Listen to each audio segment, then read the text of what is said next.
Um homem superior, de Machado de Assis, voz Iba Mendes. Capítulo 1. Após uma noite de insônia, saiu Clemente Soares da casa em que morava, à Rua da Misericórdia, e entrou a caminhar à toa pelas ruas da cidade. Eram 4 da manhã.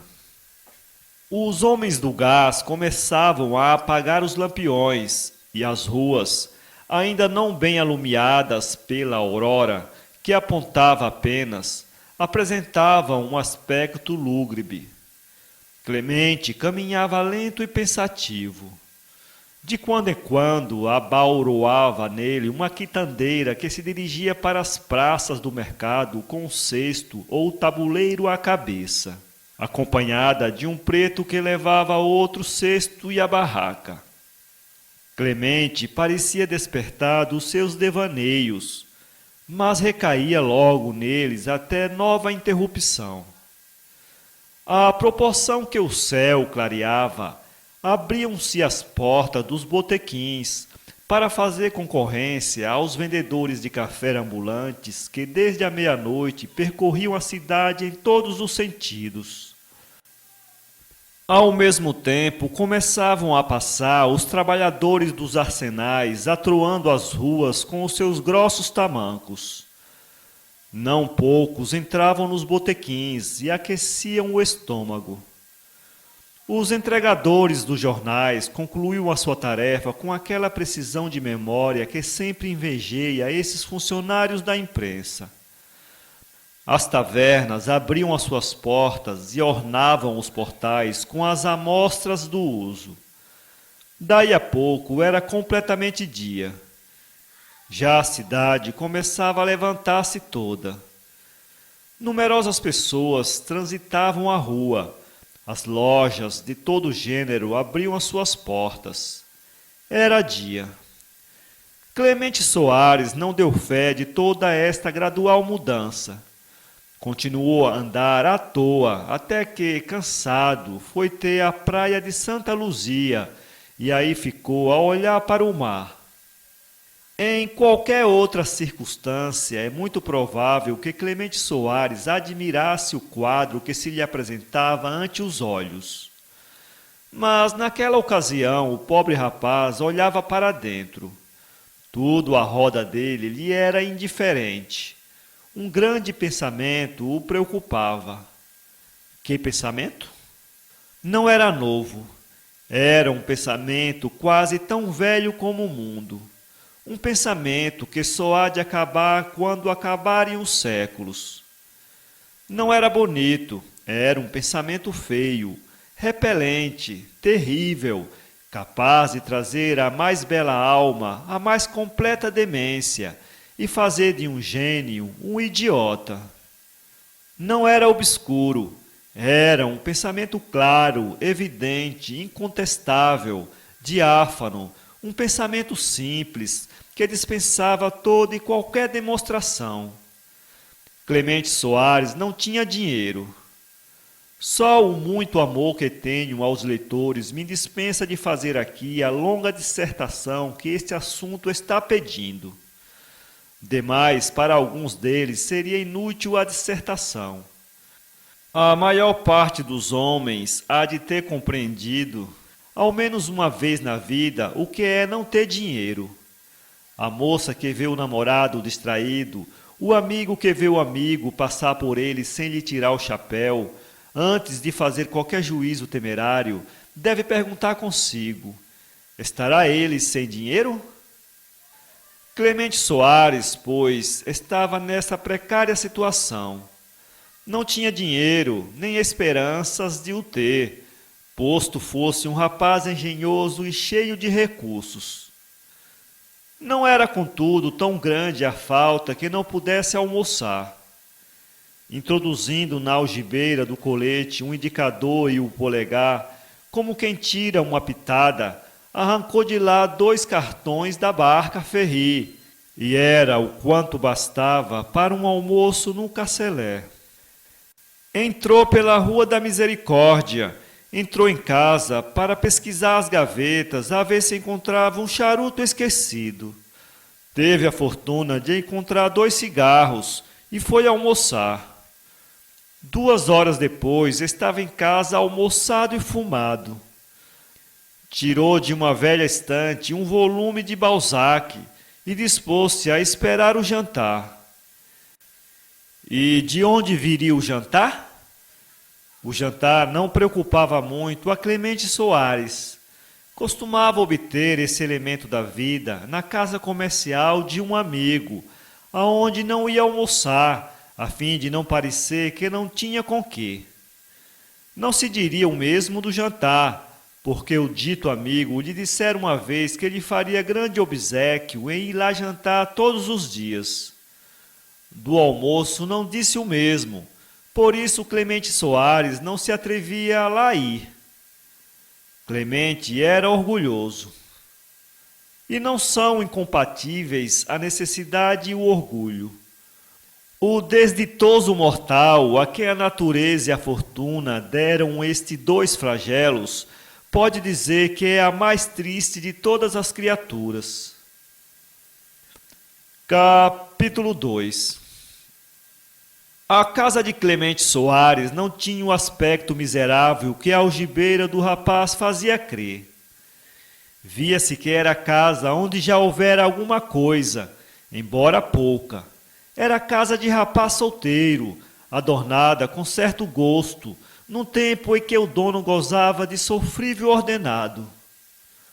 Alguma coisa lhe faltava, mas não era do necessário, senão do supérfluo.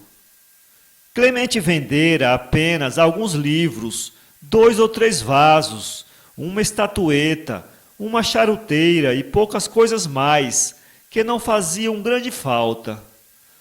E quem o visse ali, estendido no sofá, metido em um chambre, lendo um volume encadernado em Paris, diria que o bom rapaz era um estudante rico, que havia falhado a aula e enchia com alguma distração as horas, até receber uma carta da namorada. Namorada.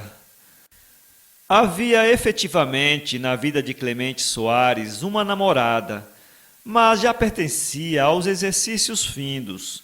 Era uma menina galante, como uma das Graças, mas que, na opinião de Clemente, ficou tão feia como uma das Fúrias, desde que soube que o pai apenas teria umas 5 apólices. Clemente Soares não tinha coração tão mesquinho que se deixasse vencer por 5 apólices. Demais, não a namorava muito, disposto ao casamento. Foi uma espécie de aposta com outros rapazes. Trocou algumas cartinhas com a moça e precipitou o desenlace da comédia fazendo uma retirada airosa. Carlotinha não era, felizmente, moça de grandes enlevos. Deu 2 murros no ar quando adquiriu certeza da retirada do rapaz e travou namoro com outro que lhe andava a rondar a porta.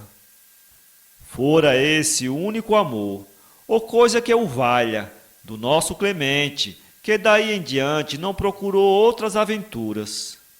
E como o faria agora que se achava desempregado, sem vintém, cheio de ambições, vazio de meios? Nem pensava nisso. Era perto das 3 horas da tarde, quando recebeu um bilhetinho do amigo em cuja casa costumava jantar. Dizia assim: Clemente, não deixes de vir hoje. Temos um negócio. Teu Castrioto. A recomendação era inútil. Clemente não deixaria de lá ir, mas a segunda parte do bilhete era rutilante de promessas. Daí a pouco estava em casa de Castrioto, honrado negociante de fazendas, que o recebeu com 2 ou 3 graças de boa intimidade e o levou para o fundo da loja, onde lhe propôs um emprego. O Medeiros, disse ele, está sem guarda-livros. Quer você ir para lá? Isso era um raio de sol que alumiava a alma do mísero Clemente. Todavia, como na gratidão entra sempre um tanto de diplomacia, Recebeu Clemente a notícia e a oferta com ar de calculada indiferença. Não duvido ir, disse ele, mas... Mas o quê? Você bem sabe que eu já estive em casas que... Já sei, interrompeu Castrioto. Fala do ordenado. Justo. 3,6 contos serve? Clemente estremeceu dentro de si, mas achou conveniente fazer uma pergunta. Com comida? E casa, se quiser, respondeu Castrioto. Serve, obrigado. E dizendo isto, apertou Clemente Soares as mãos do amigo, desta vez com todas as mostras de entusiasmo, o que alegrou muito a Castrioto, que o estimava deveras. Eu já tinha alguma coisa em vista, disse Clemente depois de alguns instantes, mas era precário e inferior ao que você me merece. Pois vai lá amanhã, disse Castrioto, ou melhor, iremos logo depois do jantar. Assim se fez. Logo depois do jantar, conduziu Castrioto, o amigo, à casa do Medeiros, que recebeu com extremo prazer o novo guarda-livros. E no dia seguinte entrou Clemente Soares no exercício das suas novas funções. Capítulo 3. Em 2 simples capítulos vimos um rapaz desarranjado e arranjado, pescando um cartão de barca no bolso do colete e ganhando 3,6 contos por ano. Não se pode andar mais depressa. Mas por que fui eu tão longe quando podia apresentar a Clemente Soares, já empregado, poupando à piedade dos leitores o espetáculo de um rapaz sem almoço certo? Filo para que o leitor, depois de presenciar as finezas do negociante Castrioto, se admirasse, como lhe vai acontecer, de que Clemente Soares, ao cabo de 2 meses, esquecesse de tirar o chapéu ao ex-anfitrião. Por quê? Pela razão simples de que o excelente Castrioto teve a infelicidade de falir, e alguns amigos começaram a desconfiar de que falira fraudulentamente. Castrioto ficou assaz magoado quando lhe aconteceu esta aventura, mas era homem filósofo e tinha 40 anos feitos, idade em que só um homem de singular simplicidade pode ter ilusões a respeito da gratidão humana. Clemente Soares tinha o seu emprego e o desempenhava com extrema solicitude. Alcançou não ter hora certa para entrar no escritório e, com esta, outras mais facilidades que lhe deu o dono da casa. Já nesse tempo não havia aquele rigor antigo que não permitia aos empregados de uma casa comercial certos usos da vida camenha. Usava, pois, o nosso Clemente Soares tudo quanto a moda prescrevia. No fim de 1 ano, Medeiros elevou-lhe o ordenado a 4,6 contos, com a esperança de interesse na casa. Clemente Soares ganhou depressa a estima do dono da casa. Era solícito, zeloso e sabia levar os homens. Dotado de inteligência aguda e instruído, resolvia todas as dúvidas que estavam acima do entendimento de Medeiros. Não tardou, pois, que fosse considerado pessoa necessária no estabelecimento, verdadeiro alvo de seus esforços. Ao mesmo tempo, tratou de se descartar de certos conhecimentos do tempo em que tinha um almoço casual e a ceia incerta.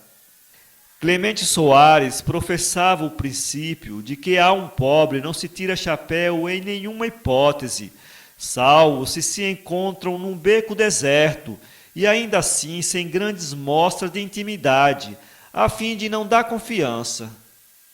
Desejoso de subir, não faltou Clemente Soares ao primeiro convite que lhe fez Medeiros para um jantar que dava em casa a um diplomata estrangeiro.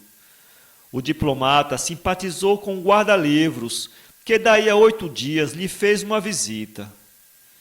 Com estas e outras traças foi o nosso Clemente penetrando na sociedade que convinha ao seu gosto, e não tardou que lhe chovesse em casa os convites de bailes e jantares.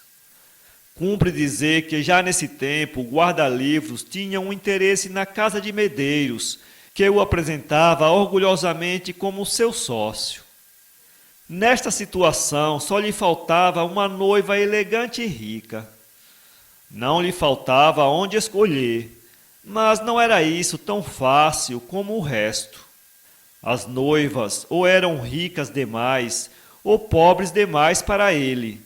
Mas Clemente confiava na sua estrela e esperava.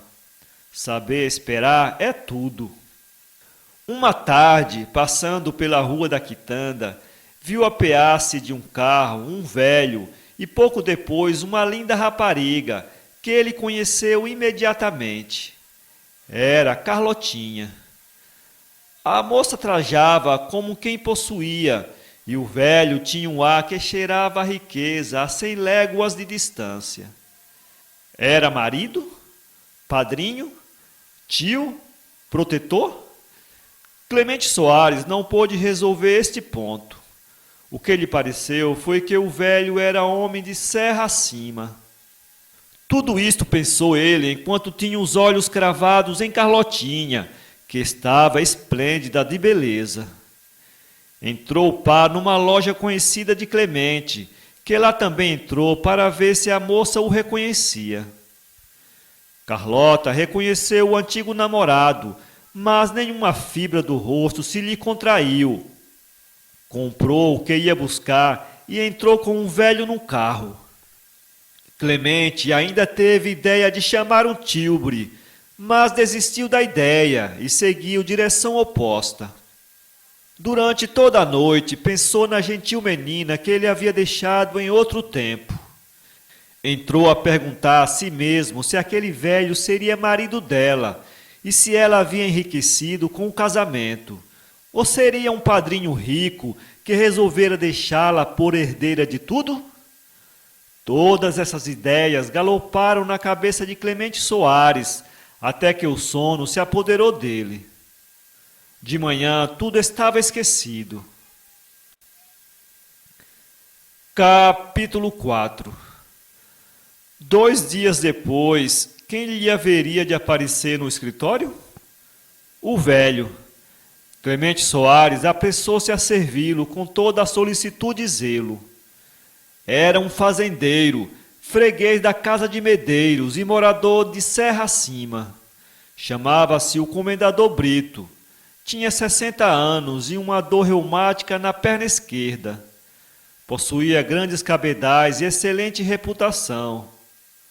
Clemente Soares captou as boas graças do Comendador Brito nas poucas vezes que ele lá foi.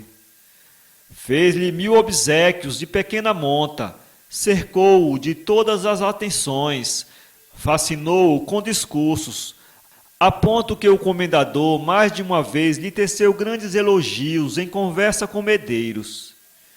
É um excelente moço, respondia Medeiros, muito discreto, inteligente, serviçal, é uma pérola. Tenho notado isso mesmo, dizia o comendador.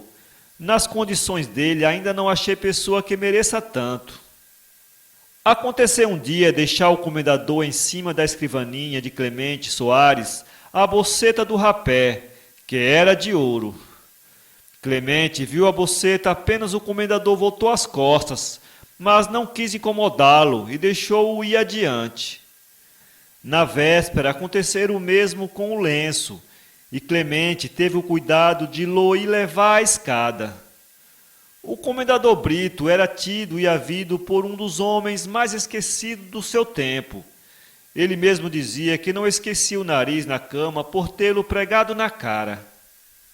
À hora do jantar, disse Clemente Soares ao patrão. O comendador esqueceu cá a boceta. Sim, é preciso mandá-la. Ô José, mandar uma boceta de ouro por um preto não me parece seguro, objetou Clemente Soares. Mas o José é fidelíssimo. Quem sabe? A ocasião faz o ladrão. Não creia nisso, respondeu Medeiros, sorrindo. Vou mandá-la já. Além disso, o comendador é um homem respeitável, Não será bonito mandar assim a boceta por um preto. Vai um caixeiro. Não, senhor, vou eu mesmo. Pois quer? Que tem isso? Retorquiu Clemente Soares rindo. Não é coisa do outro mundo. Pois faça o que lhe parecer. Nesse caso, leve-lhe também aqueles papéis. Clemente Soares, informado da casa do comendador, meteu-se no tilbre e mandou tocar para lá. O comendador Brito vinha passar alguns meses na corte. Tinha alugado uma bela casa e deu à mulher, porque Carlotinha era sua mulher, a direção no arranjo e escolha dos móveis, no que ela se ouve com extrema perícia. Não nascera aquela moça entre brocados, nem fora educado entre as paredes de casa rica. Tinha, porém, um instinto do belo e um grande dom de observação, mediante o que conseguira habituar-se facilmente ao mundo novo em que entrara. Eram 6 horas da tarde quando Clemente Soares chegou à casa do comendador, onde foi recebido com todos os sinais de simpatia. Aposto que o Medeiros lhe deu todo este incômodo, disse o comendador Brito, para me mandar uns papéis. Trago com efeito estes papéis, respondeu Clemente. Mas não é esse o principal objeto da minha visita. Trago-lhe a caixa de rapé que Vossa Excelência esqueceu lá. E dizendo isso, tirou do bolso o aludido objeto, que o comendador recebeu com alvoroço e reconhecimento. Eu havia de jurar que tinha deixado na casa de João Pedro da Veiga, onde fui comprar uns bilhetes para a Serra acima. Agradeço-lhe muito a sua fineza, mas por que veio pessoalmente? Por que tomou este incômodo? Quando fosse incômodo, respondeu Clemente, e está longe disso, ficaria bem pago com a honra de ser recebido por Vossa Excelência. O comendador gostava de ouvir finezas como todos os mortais que vivem debaixo do sol. E Clemente Soares sabia as dizer de modo especial, de maneira que já esta noite passou a Clemente em casa do comendador, de onde saiu depois de prometer que voltaria lá mais vezes. Trouxe boas impressões do comendador, não assim de Carlotinha, que parecia extremamente severa com ele. Debalde, o rapaz a cercava de atenções e respeitos, afetando não a ter conhecido, quando, aliás, podia alegar um beijo que lhe dera uma vez, a furto, entre duas janelas, no tempo do namoro. Mas não era Clemente Soares homem que envergonhasse ninguém, muito menos uma moça que ainda podia fazê-lo feliz. Por isso não saiu dos limites do respeito, convencido de que a pertinácia vence tudo. Capítulo 5. E venceu. Ao cabo de um mês, já a esposa do comendador não se mostrava arisca e o tratava com vivos sinais de estima. Clemente supôs que estava perdoado. Redobrou de atenções, tornou-se um verdadeiro escudeiro da moça. O comendador morria por ele.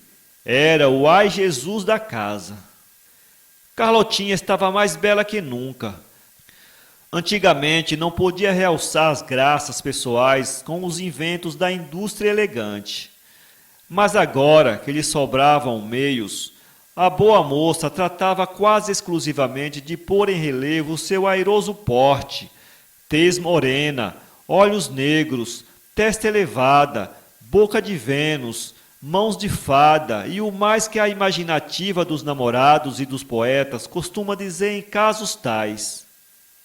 Estaria Clemente apaixonado por ela? Não. Clemente antevia que os dias do comendador não eram longos, e se havia de tentar alguma empresa mais duvidosa e arriscada, não era melhor continuar aquela já começada alguns anos antes?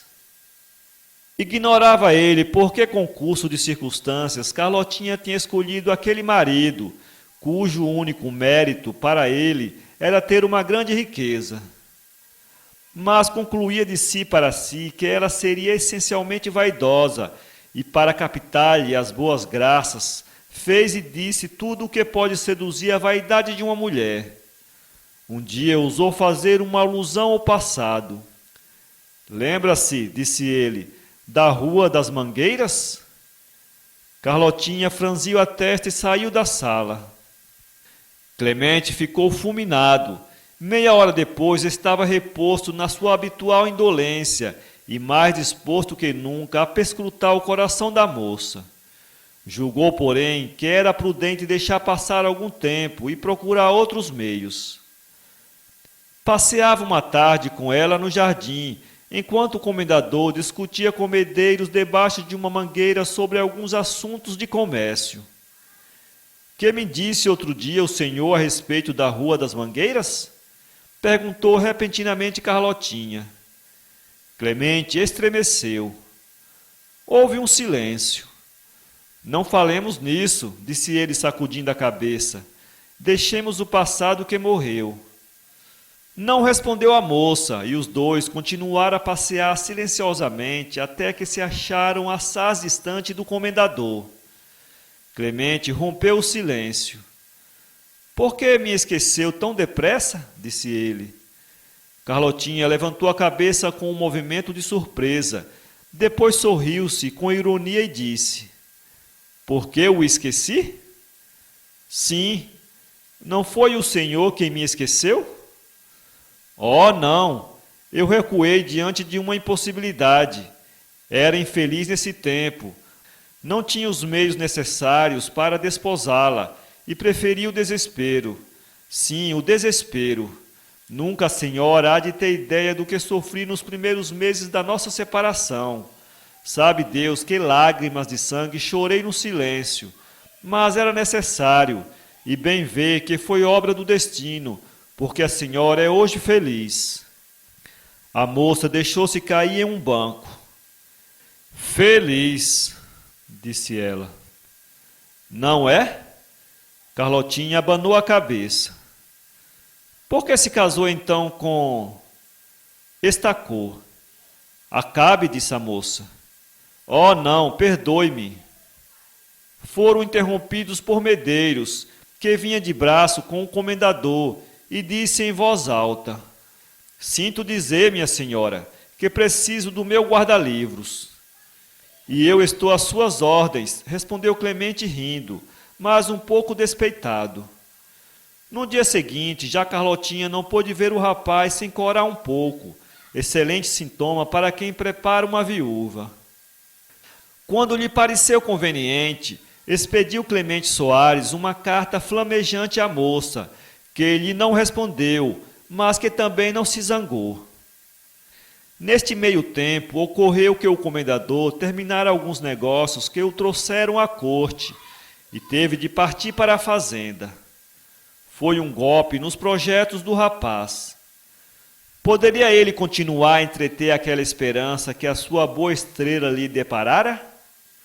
Assentou de da batalha campal. A moça, que parecia sentir inclinação para ele, não opôs grande resistência e confessou que sentia renascer-lhe a simpatia de outro tempo, acrescentando que se não esqueceria dele. Clemente Soares era um dos mais perfeitos comediantes que tem escapado ao teatro. Simulou algumas lágrimas, expectorou alguns soluços e despediu-se de Carlotinha como se tivesse por ela a maior paixão deste mundo. Quanto ao comendador, que era o mais sincero dos três, sentiu separar-se de um cavalheiro tão distinto como Clemente Soares, ofereceu-lhe os seus serviços e pediu com instância que não deixasse de o visitar à fazenda. Clemente agradeceu e prometeu. Capítulo 6. Quis a desgraça de Medeiros que os negócios lhe corressem mal. 2 ou 3 catástrofes comerciais o puseram às portas da morte. Clemente Soares fez quanto pôde para salvar a casa de que dependia o seu futuro, mas nenhum esforço era possível contra um desastre marcado pelo destino, que é o nome que se dá à tolice dos homens ou ao concurso das circunstâncias. Achou-se sem emprego nem dinheiro. Castrioto compreendeu a situação precária do rapaz pelo cumprimento que este lhe fez nesse tempo, justamente porque Castrioto, tendo sido julgada casual a sua falência, alcançara proteção e meios para continuar o negócio. No pior da sua posição, recebeu Clemente uma carta em que o comendador o convidava a ir passar algum tempo na fazenda. Sabedor da catástrofe de Medeiros, queria o comendador naturalmente dar a mão ao rapaz. Este não esperou que repetisse o convite. Escreveu logo dizendo que daí a um mês se poria em marcha. Efetivamente, um mês depois, saía Clemente Soares em caminho do município de onde era a fazenda do comendador Brito. O comendador esperava-o ansioso, e não menos ansiosa estava a moça. Não sei se porque já lhe tivesse amor, se porque ele fosse uma distração no meio da monótona vida rural. Recebido como amigo, tratou Clemente Soares de pagar a hospitalidade, fazendo-se conviva alegre e divertido.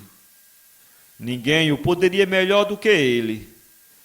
Dotado de grande perspicácia, compreendeu em poucos dias como entendia o comendador a vida do campo e tratou de o lisonjear por todos os modos.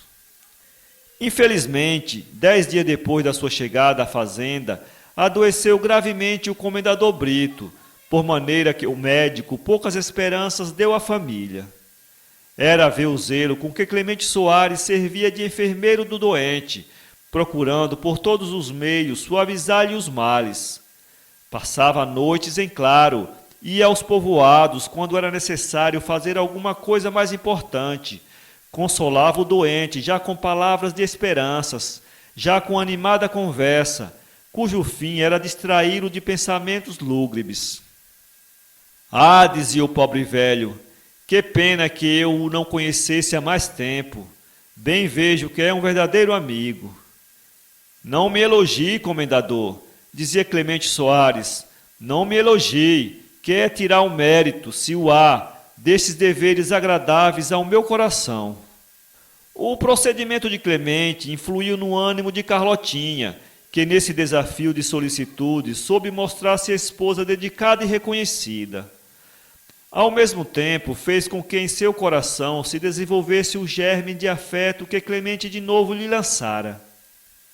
Carlotinha era uma moça frívola, mas a doença do marido, a perspectiva da viuvez, o desvelo do rapaz, tudo fez nela uma profunda revolução.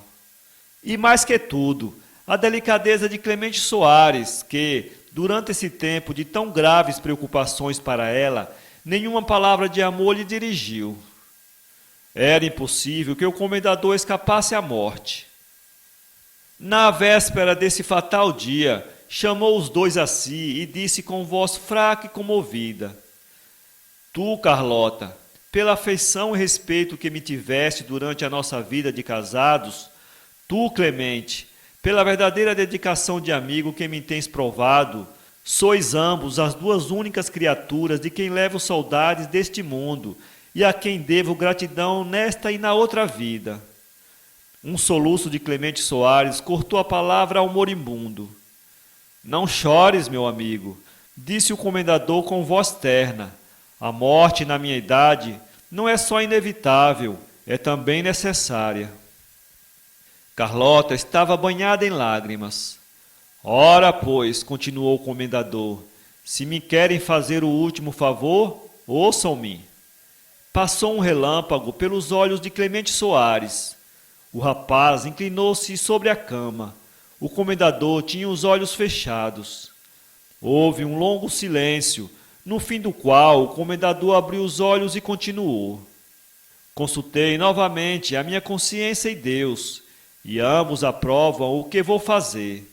São ambos moços e merecem-se. Se amarem, juram casar-se? Oh, não fale assim, disse Clemente. Por que não? Eu já tenho os pés na sepultura. Não me fica mal dizer isto. Quero deixar felizes as pessoas a quem mais devo. Foram as suas últimas palavras. No dia seguinte, às 8 horas da manhã, deu a alma a Deus. Algumas pessoas da vizinhança ainda assistiram aos últimos instantes do fazendeiro. Fez-se o enterro no dia seguinte e pela tarde pediu o nosso Clemente Soares um cavalo, despediu-se da jovem viúva e tomou o caminho da corte. Não veio, porém, até a corte. Deixou-se estar nas imediações da fazenda e no fim de 8 dias apareceu lá em busca de não sei que objeto que ele havia esquecido. Carlotinha, quando soube que o rapaz estava na fazenda, teve um momento de regozijo, de que logo se arrependeu em respeito à memória do marido. Curta foi a conversa dos dois, mas foi quanto bastou para fazer a felicidade de Clemente. Vá, disse ela, que eu bem compreendo a grandeza de sua alma nesta separação, mas prometa que voltará daqui a 6 meses. Juro. Capítulo 7. Pediram o comendador aquilo que os dois desejavam ardentemente. 6 meses depois eram casados o jovem Clemente Soares e a gentil viúva. Não houve nenhuma escritura de separação de bens, pela simples razão de que o noivo foi o primeiro que propôs a ideia. Verdade é que se a propôs é porque tinha certeza de que não seria aceita. Não era Clemente homem que se encafuasse numa fazenda e se contentasse com a paz doméstica. 2 meses depois de casado, vendeu a fazenda e os escravos e veio estabelecer vivenda na corte, onde hoje foi conhecida a sua aventura. Nenhuma casa lhe fechou as portas. Um dos primeiros que o visitou foi o negociante Medeiros, ainda em tristes circunstâncias, e por tal modo que chegou a lhe pedir algum dinheiro emprestado. Clemente Soares fez a felicidade da mulher durante 1 ano ou pouco mais, mas não passou daí. Dentro de pouco tempo, Carlotinha estava arrependida do casamento. Era tarde. Soube a moça de algumas aventuras amorosas do marido e censurou-lhe esses atos de infidelidade. Mas Clemente Soares motejou do caso e Carlotinha recorreu às lágrimas. Clemente levantou os ombros. Começou uma série de desgostos para a moça, que ao fim de 3 anos de casada estava magra e doente, e ao fim de 4 expirou. Fez-lhe Clemente um pomposo enterro a que assistiram até alguns ministros de Estado. Vestiu-se de preto durante 1 ano, e quando acabou o luto foi viajar para distrair-se da perda, dizia ele. Quando voltou, encontrou os mesmos afetos e considerações. Algumas pessoas diziam ter queixas dele, a quem chamavam ingrato. Mas Clemente Soares não se importava do que a gente dizia. Aqui acaba a história. Como? E a moralidade? A minha história é isto. Não é uma história, é um esboço. Menos que um esboço, é um traço. Não me proponho a castigar ninguém, salvo Carlotinha, que se achou bem punida de ter amado outro homem em vida do marido. Quanto a Clemente Soares, nenhuma punição teve, e eu não hei de inventar num papel aquilo que se não dá na vida. Clemente Soares viveu festejado e estimado por todos, até que morreu de apoplexia, no meio de muitas lágrimas, que não eram mais sinceras do que ele foi durante sua vida. São Paulo, 2016.